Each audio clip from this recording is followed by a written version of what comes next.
A atração a seguir é recomendada para todas as idades.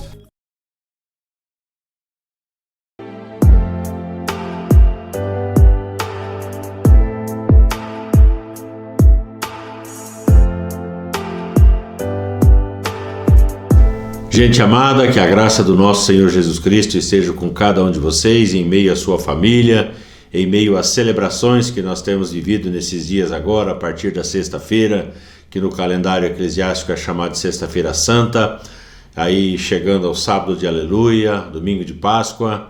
Celebramos essa data importante no calendário eclesiástico, no calendário da igreja. Não dá para dizer se é a data mais importante, mas talvez a mais significativa, porque a nossa salvação, ela depende e ela vem do fato de Cristo ter entregue a sua vida na cruz por amor a cada um de nós e ter ressuscitado ao terceiro dia, o que nós comemoramos nessa Páscoa. A Páscoa não é chocolate, Páscoa não é bombom, Páscoa é ressurreição, e isso é sintomático para nós cristãos, é a data que nós comemoramos. Eu queria usar um texto das Sagradas Escrituras, constantes do Evangelho de Marcos, capítulo 16, verso 6, aonde diz assim: Ele, porém, Jesus falando, lhes dizia: não vos atemorizeis, buscais a Jesus. Na verdade, quem falou foi o anjo, Ele disse: não vos atemorizeis, buscais a Jesus, o Nazareno, que foi crucificado.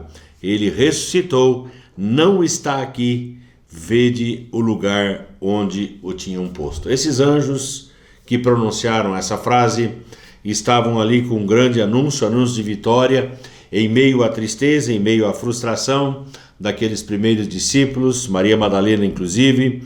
Jesus havia sido morto de forma horrenda, com um propósito, segundo a palavra do Senhor nos atesta no Evangelho de Lucas, capítulo 19, no verso 10, de que Jesus ele veio buscar e salvar o pecador. E ele veio com esse firme propósito, tornando-se gente, tornando-se pessoa, com o propósito então de libertar o cativo, o que nós lemos lá no Evangelho de Lucas, capítulo 4, a partir do verso de número 16. 1 João capítulo 3, verso 8, diz que Jesus ele se manifestou para destruir as obras do diabo. Eu queria que você prestasse atenção nessa frase: para destruir as obras do diabo. A Bíblia diz que o ladrão, o diabo, vem para roubar, matar e destruir. Porém a morte não conseguiu deter Jesus, não conseguiu segurar Jesus. Ao terceiro dia, ele ressuscitou dentre os mortos e vivo está para receber todo louvor e honra da sua igreja. Quando Jesus estava na cruz do Calvário, Evangelho de João, capítulo 19, verso 30, ele bradou: está consumado. Ou seja, a sua declaração foi: o plano de salvação está realizado, está consumado. Quando o inimigo pensava que tinha destruído, o Senhor Jesus ele vence a morte, ressuscita ao terceiro dia, e é isso que nós comemoramos nessa Páscoa. Qual foi o anúncio do anjo aqui nesse texto de Marcos, capítulo 16, verso 16, que eu li? Ele diz: não vos atemorizeis. Você precisa entender que o contexto em que aqueles primeiros discípulos estavam vivendo era de medo.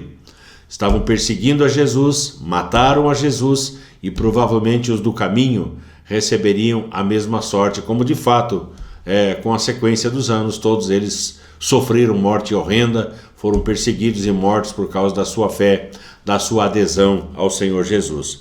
O anjo então diz: não vos atemorizeis, não tenham medo. Por que não deveriam ter medo? Porque estavam buscando Jesus, o Nazareno, aquele que havia sido crucificado entre os mortos, e o anúncio do anjo foi: ele ressuscitou e vive. Não está aqui.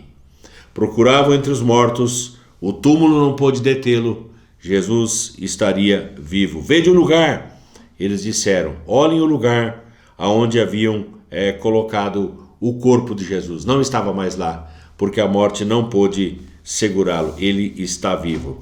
O que Jesus fez? Essa é a grande questão que eu gostaria de trabalhar um pouquinho com vocês. Após a sua ressurreição, ele ressuscitou dentre os mortos. E o que aconteceu? A Bíblia diz que ele se apresentou vivo, e essa informação você encontra lá no livro de Atos, no primeiro capítulo, no verso 3, ele se apresentou vivo. comeu com os discípulos, e essa informação está lá em Lucas 24, do 41 ao 43, ele comeu com os discípulos. Por que Jesus fez isso? Porque fantasmas não comem, e Jesus queria mostrar, não, eu sou a mesma pessoa que andou com vocês, que comeu e bebeu, enquanto eu estive aqui fazendo bem, curando, restaurando vidas, ressuscitando mortos. Eu sou a mesma pessoa, então eu estou aqui sentado com vocês, comendo com vocês, como tantas outras vezes eu fiz.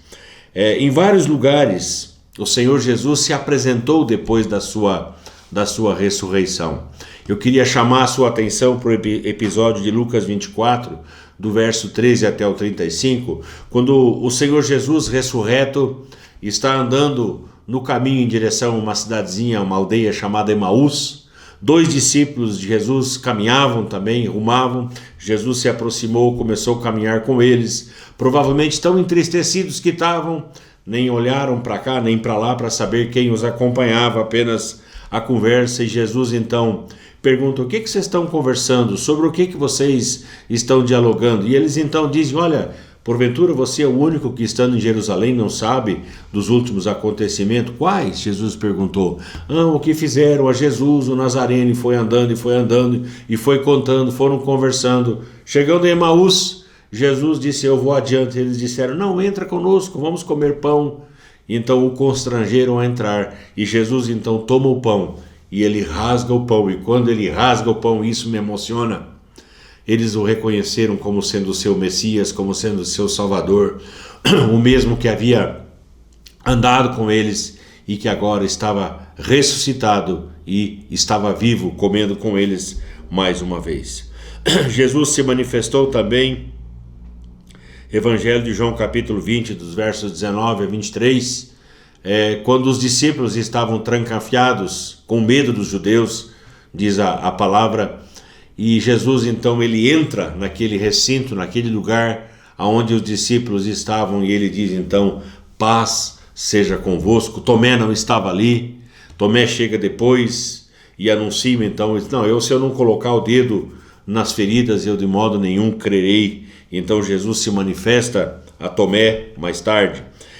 Com os 7 junto ao mar de Tiberíades, João capítulo 21, do verso 1 ao 14, nós temos ali a informação de que um dos discípulos disse: eu vou pescar, e outros disseram: eu também vou, e foram pescar. E quando lá pescando nada apanham, Jesus disse: olha, joguem a rede do outro lado. Apanharam grande quantidade de peixes, ao ponto do barco quase afundar. E Pedro então disse: mas é o mestre, é Jesus. E foi ter com Jesus. Então Jesus fez ali uma fogueira, assou os pães, e ninguém perguntou nada, simplesmente comeram, desfrutaram da presença do Senhor Jesus ressurreto. A morte não pôde detê-lo, a morte não pôde segurá-lo. Logo em seguida, no capítulo 21 de João, do verso 15 ao 23, Jesus tem aquela manifestação na vida de Pedro, especialmente, quando Jesus lhe pergunta: Pedro, tu me amas? Com amor de Deus, agapás-me. Pedro responde filose, com amor filial. E Jesus continua perguntando, e na terceira vez Pedro continua dizendo: eu gosto de ti, filose. Pedro não tinha condições de dizer, usar o verbo agapau, que é esse amor de Deus incondicional, e mesmo assim o Senhor Jesus se manifestou, lhe deu autoridade, lhe deu ministério, lhe deu missão, lhe deu visão, lhe deu continuidade, porque Jesus nunca desiste. Presta atenção nisso aqui: Jesus nunca desistiu e nunca desiste de qualquer pessoa. Ele continua investindo, crendo e confiando que aquela pessoa pode se desincumbir da tarefa que ele lhe confiou, como no caso de Pedro. Então nós temos essas manifestações, essas aparições de Jesus, primeiramente, não é? Manifestando-se individualmente ou em grupos, ou numa sala, ou em algum determinado lugar. Nós temos a manifestação de Jesus no sentido de instrução. Atos capítulo 1, verso 3, diz que ele se manifestou falando das coisas concernentes ao reino de Deus. As coisas, ou algumas coisas, não vou dizer todas, algumas coisas não estavam devidamente claras para os discípulos. A sua visão de reino, a sua visão de futuro era um tanto quanto limitada. Então Jesus precisou trabalhar algumas questões com os discípulos e durante 40, 50 dias, caminhando com eles, né, e falando das coisas concernentes ao reino de Deus, mostrando que era necessário que todas as coisas acontecessem da maneira como de fato aconteceram. Esse dei, no texto grego, este é necessário, ele é sintomático, pode parecer um tanto quanto sem muito sentido para nós, mas é necessário, ou era necessário, que as coisas acontecessem exatamente da maneira como o Senhor Jesus havia falado com os seus discípulos. Então ele, durante esse tempo, capacitou os discípulos, e ele talvez tenha feito, e isso é sintomático para nós, não digo a maior, mas uma das grandes promessas, e talvez eu não erraria se eu dissesse que fosse a maior, promessa de que haveria uma presença que estaria com os discípulos todos os dias até a consumação dos séculos, além da presença de Jesus, a presença do Espírito Santo que seria marcante na vida daqueles discípulos. Jesus disse: o Consolador virá, e ele vai vir e vai estar em vós e vai estar para sempre convosco. Então Jesus reitera a sua promessa, ele confirma a sua promessa, ordenando aos discípulos, Lucas 24, 49, eu sempre digo na igreja que algumas coisinhas, alguns detalhes da Bíblia que eu gosto demais. Jesus disse: permanecei na cidade até que, e esse até que para mim, ele é fundamental, até que, ou seja, não se movam, não façam nada, não preguem, não anunciem, não façam milagres, não se movam, não se movimentem, até que do alto sejais revestidos de poder, até que vocês recebam a presença gloriosa do Espírito Santo. E ele, então, faria toda a diferença. Os discípulos deveriam saber esperar. E talvez essa seja uma das áreas mais difíceis, mais complicadas na nossa vida como cristãos. Esperar, saber esperar o tempo de Deus, saber esperar o tempo de o Senhor se manifestar, saber esperar o tempo de falar, saber esperar o tempo em que o Senhor tem estabelecido para que a sua obra tenha prosseguimento. Jesus veio, permaneceu com eles, andou com eles, os capacitou, os treinou durante 3 anos e meio, e agora viria a missão do Espírito Santo, estando com ele todos os dias, os capacitando para que pudessem levar a mensagem da salvação a todos os cantos e recantos da terra, até os confins da terra. Permanecei na cidade até que sejais revestidos. Como ele havia prometido em Atos 1:8, recebereis poder, dinamis, ao descer sobre vós o Espírito Santo. Olha que coisa linda. Ao descer sobre vós o Espírito Santo, e sereis minhas testemunhas, tanto em Jerusalém, Judeia, Samaria e aos confins da terra. Perceba os círculos concêntricos. Vocês vão receber o Espírito Santo, ele vai capacitá-los para que vocês sejam testemunhas. Em Jerusalém precisaria ouvir: Jesus está vivo. Em Jerusalém, Judeia, Samaria e os confins da terra. Hoje nós temos o Evangelho, nós temos a mensagem da salvação, nós celebramos a verdadeira Páscoa. Por quê? Porque alguém ousou pregar o Evangelho, porque alguém ousou anunciar o Evangelho, porque alguém ousou obedecer à ordem de Jesus exatamente na forma como ele anunciou, como ele ensinou, como ele profetizou aos seus discípulos. E então, essa promessa da descida do Espírito Santo aconteceu e está registrada no livro de Atos, capítulo 2, do verso 1 ao 4, quando aqueles discípulos estavam reunidos no mesmo lugar, provavelmente o mesmo lugar em que tomaram a ceia, talvez aquele lugar onde receberam as devidas instruções no início, estavam reunidos no mesmo lugar onde a igreja costumava se reunir, e ali então desceu o Espírito Santo e pousou em forma de labaredas de fogo sobre cada um daqueles discípulos, e eles passaram a falar em outras línguas maternas, segundo a capacidade que o Espírito Santo dava. Para quê? Para que as línguas maternas, aquelas pessoas que estavam no dia de Pentecostes na cidade de Jerusalém, pudessem ouvir o Evangelho na sua língua materna e levar esse Evangelho para a sua terra, para a sua natalidade. e ali então falar do amor de Jesus, falar do amor de Deus, falar do que havia acontecido em Jerusalém, que não era uma mensagem para um gueto, mas era uma mensagem universal, de salvação universal, onde todos estariam incluídos no amor e no plano salvífico do Senhor. Interessantíssimo isso, a forma como Deus fez e como Deus faz, como Deus continua fazendo, usando a minha vida, usando a sua vida, para que falemos do amor do Pai, falemos do amor do Senhor, e vidas sejam alcançadas, vidas sejam transformadas para a glória de Deus. É a nossa missão que nós recebemos a partir do sacrifício único e suficiente que o Senhor Jesus realizou na cruz do Calvário, fato que nós comemoramos na Sexta-feira Santa. Jesus venceu a morte, ele triunfou sobre a morte, fato que nós comemoramos no domingo de Páscoa, a ressurreição de Jesus, a descida do Espírito Santo posterior, para que fôssemos então capacitados para anunciar tanto a morte de Jesus até que ele venha, quanto a sua ressurreição, vencendo os poderes da morte, do inferno e do diabo. Isto é interessante. Jesus então enviou os seus discípulos. Os 4 evangelhos falam ou terminam, vamos dizer assim, os seus relatos mostrando o envio dos seguidores de Cristo como missionários ao mundo. Se você pega lá em Mateus capítulo 28, do verso 18 até o 20, você vai ouvir Jesus dizer: toda autoridade me foi dada no céu e na terra, ide, portanto, fazei discípulos de todas as nações, batizando-os em nome do Pai, do Filho e do Espírito Santo, ensinando-os a guardar todas as coisas que vos tenho ordenado, e eis que estou convosco todos os dias, até a consumação dos séculos. Jesus disse isso. Primeiro, garantiu a sua presença.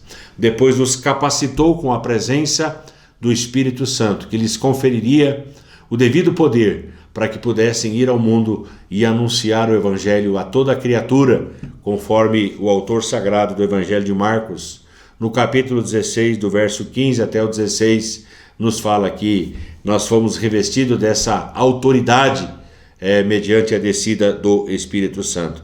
Mesma coisa que Jesus falou em Lucas 24, relatado por Lucas, capítulo 24, verso 47, verso 48, e o Evangelho de João, capítulo 20 e 21, quando Jesus, então, texto que eu mencionei antes, Jesus entra na sala onde estavam trancafiados os apóstolos, os discípulos, e Jesus então sopra sobre eles e diz: recebei o Espírito Santo. Então Jesus, ele dá ali um antegozo daquela presença que seria eterna, daquela presença que seria permanente. No Antigo Testamento, o Espírito Santo ele vinha sobre os discípulos, sobre os crentes, sobre os filhos de Deus.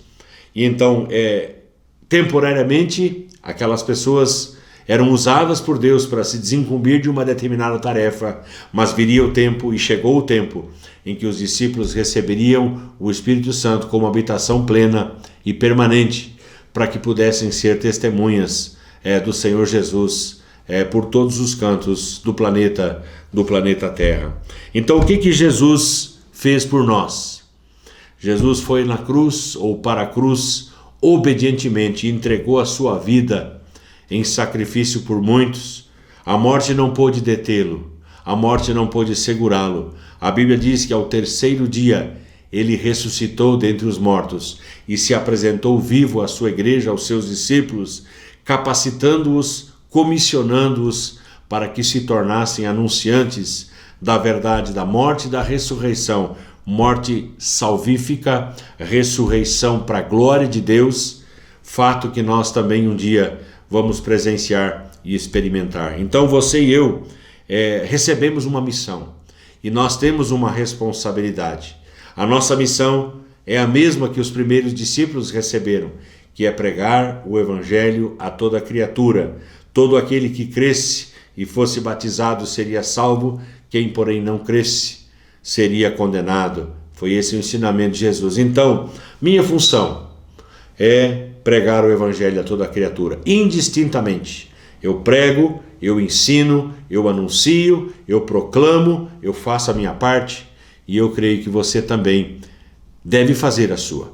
Nessa Páscoa, você celebre com a sua família, você reúna a sua família, destaque o que de fato aconteceu. Hoje a Páscoa está muito comercial, as pessoas estão focadas em coisas secundárias e terciárias e esquecem aquilo que é o central, que é celebrar a vida do Cordeiro, a vida de Jesus, o mesmo que foi morto e que ressuscitou ao terceiro dia. Eu espero que a sua casa, que a sua família seja um lugar de celebração esplêndida, de celebração maravilhosa, um dia de muita alegria, de muita presença do Senhor, e que você possa começar pelos seus, anunciando que a morte não pôde segurar Jesus. Ele está vivo, morando dentro do coração de cada pessoa que o recebe em amor. Essa é a mensagem que eu tenho para transmitir para você, desejando para você uma Semana Santa abençoada, desejando para você uma feliz e abençoada Páscoa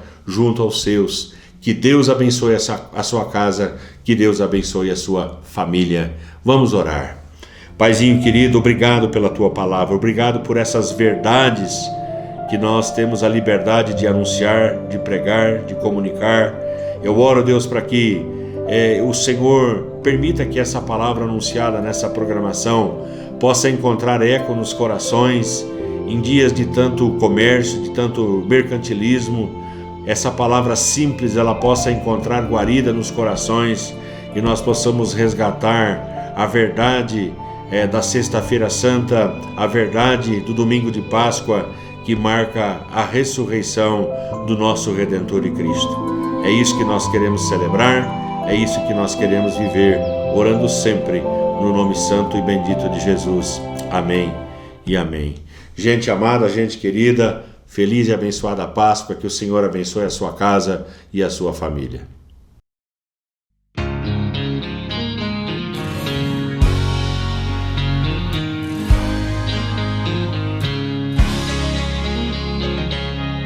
Eu sirvo um Deus que faz milagres todo dia. Ele é o Deus que faz sinais e maravilhas. Só Ele é Deus sobre a terra e o céu. Ele é grande, Ele é bom e fiel. Ele me deu todo o amor do céu, tão divino. Seu Filho Jesus, que naquela cruz mudou meu destino. Quando eu pensei estar só, não estava, porque o meu Deus me acompanhava. Ele é o que eu preciso todos os dias.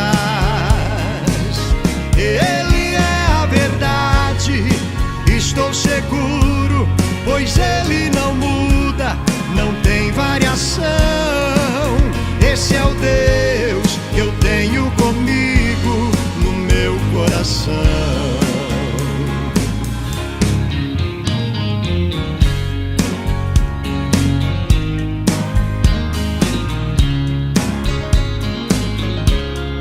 Eu sirvo um Deus que faz milagres todo dia.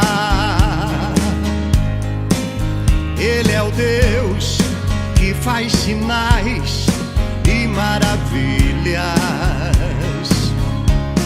Só Ele é Deus sobre a terra e o céu. Ele é grande, Ele é bom e fiel. Ele me deu todo o amor do céu, tão divino. Seu Filho Jesus,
coração.